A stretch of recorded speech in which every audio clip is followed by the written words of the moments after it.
What's up, everybody? It's Christian and Alexis, and today we're going to talk about the 10 things that every tiny houser should have. Except tiny living isn't about things. Maybe less things. It's definitely about the right thing.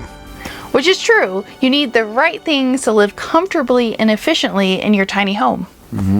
And today we're going to start with the sofa. Do not, let me repeat, do not underestimate the importance of comfortable tiny house seating. Oh, super important. Seriously, where you're going to spend most of your time relaxing in your tiny house is going to be right here on the couch. Our couch has a little bit of a history.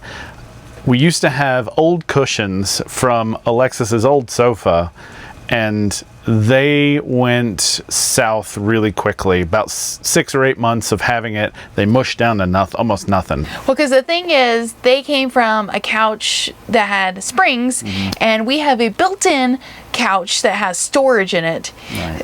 But in an effort to recycle, that couch was, not doing so hot, but the cushions were still in pretty good shape. We put them on here, and it was good. It was good for a while, but when they went bad, they went really bad. And we decided, whole new sofa cushions. We did that, and it is a whole new world.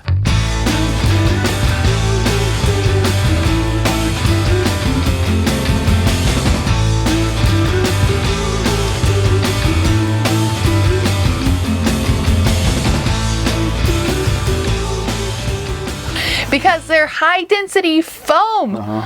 They're thick and dense and super comfy, but we still were able to recycle. We used the fill from the sofa pillows. Put them in these. And these pillows. Yep.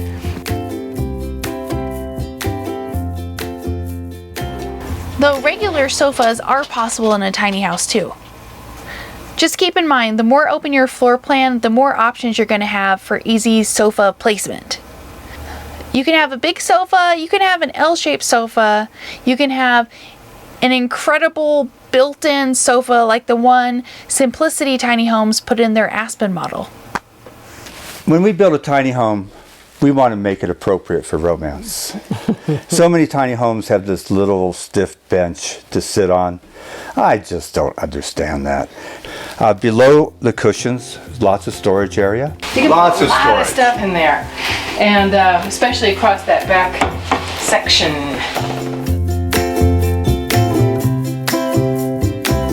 Let's not forget about shoes. We all wear them, but where are you going to put them in a tiny house? You definitely don't want them piling up by the front door. That's a tripping hazard. Whether you have 2 pairs or 30 pairs, you need to come up with a clever place to put them. And in our case, we have about 20 pairs of shoes, and we've cleverly stored them in a shoe tower that's only a foot wide but 6 feet tall, and it's neatly tucked away behind our front door in an unused corner. Other people have come up with things like hidden drawers or cubbies and stairs. But Michelle has created multiple kinds of shoe storage for her shoe collection in her tiny house. Although living in a tiny house requires a lot of sacrifice, one of the things that I was not willing to sacrifice was my shoe collection. Namely, my shoe, boot, sandal, and heel collection. So I have actually made a lot of different spaces to hide not only my shoe collection, but all of my accessories and my wardrobe and everything. So shoes in the basket. Shoes in the stairs. More shoes in the stairs. More shoes in the box. More shoes in the box.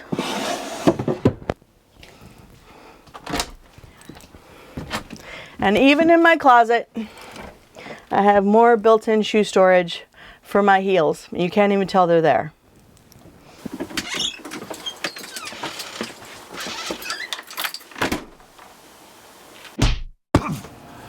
From the first time you walk in a tiny house, you realize You're holding your keys and you have on your sunglasses, so you need a place to put them, right? Because if you don't have dedicated storage, all they do is create clutter.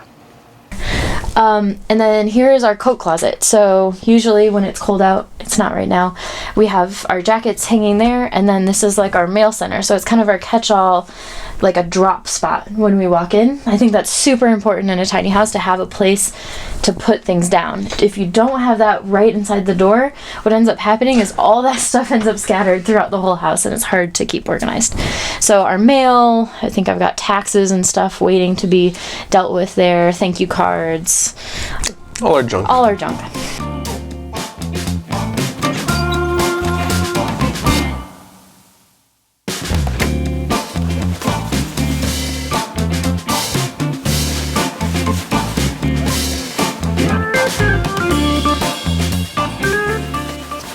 Regular size homes often feature entryway closets or bulky coat trees, but those options just aren't possible in a tiny house. What you need is a small footprint or some kind of compact solution, like decorative hooks. In our tiny home, we created a DIY coat rack. It has 2 tiers, one for hats and the bottom for coats and jackets, each made out of live edge wood with decorative hooks that we found at a flea market. Like with everything in tiny house design, there's always multiple approaches to storage solutions. So, you know, as you come in here, you know, the first thing that's kind of like in this zone is the fireplace. And then over here is kind of just like gear storage. Got a line here for like drying socks, gloves, anything that I'm using in the wintertime that gets wet and sweaty. Stuff to hang up, stuff to dry. I keep my skis, all my like backcountry stuff here. So all that's nicely contained in that area.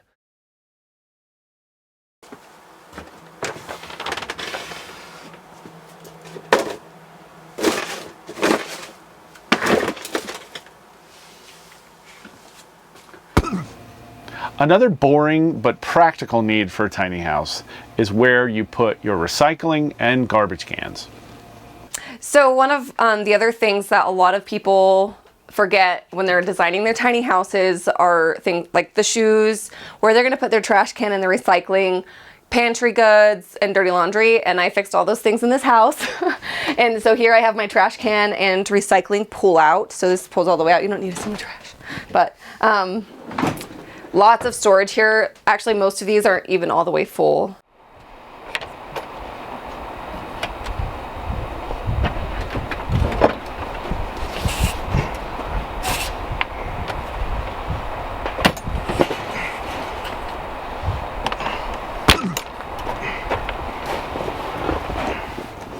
Just in case you need this reminder, exterior tiny house storage isn't cheating. Not all of your belongings need to be in your living space.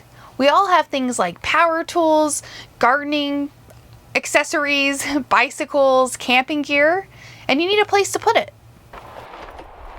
And the Hiatus Tiny Home features a great example of outdoor storage. In Central Oregon, it's really important to have bikes, so we need to have storage for that. So this is the bike box. You can wheel your bike in there and lock it up at night. And then on the deck itself, we have some storage benches. So these benches just flip up and you can put whatever you need in there. Tons of space. And then for things that you don't use that often, we have the crawl space, which is down here. So this accesses the entire crawl space of the house. So you just pull this back. And then kayaks, Christmas ornaments, all that type of stuff can be stored under here. Moisture is really the enemy of a tiny house. So having a dehumidifier is extremely important. And some mini splits already have those built in. One thing we've noticed in many tiny houses is a headlamp, normally somewhere near the front door. This is a perfect all-around tool for this lifestyle. because you never know when the power is going to go out or when you might need to get under your trailer to check on a plumbing issue. Or in our case, sometimes when we arrive late at a parking spot and it's getting dark, a headlamp really comes in handy.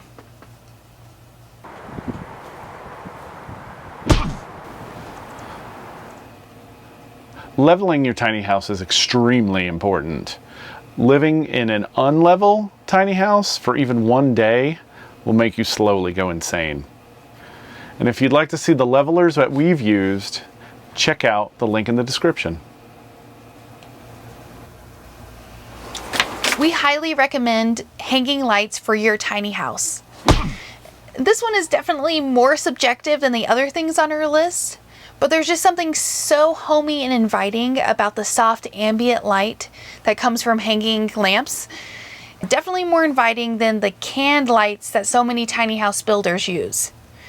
And don't get me wrong, there is a place for overhead light, but it's nice to have a mix of options, especially in the evening time. And that's why we really love the comforting warm light that comes from our two hanging lamps.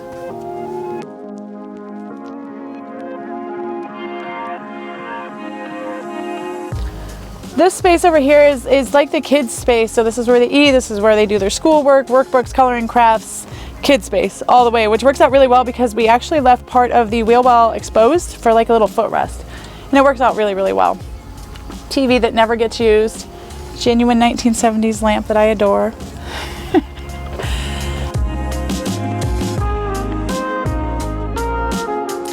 And remember, everything in your tiny house will definitely be specific to you. But we strongly feel that the 10 things we showed you today will help you achieve a comfortable, cozy, and functional tiny home. Thank you for watching our video and for stopping by Tiny House Expedition. I'm Alexis. And I'm Christian. Don't forget to like, comment, and subscribe. And for more tiny home tours and stories, click the videos below. And join us on Patreon for bonus content, including face-to-face conversations with us.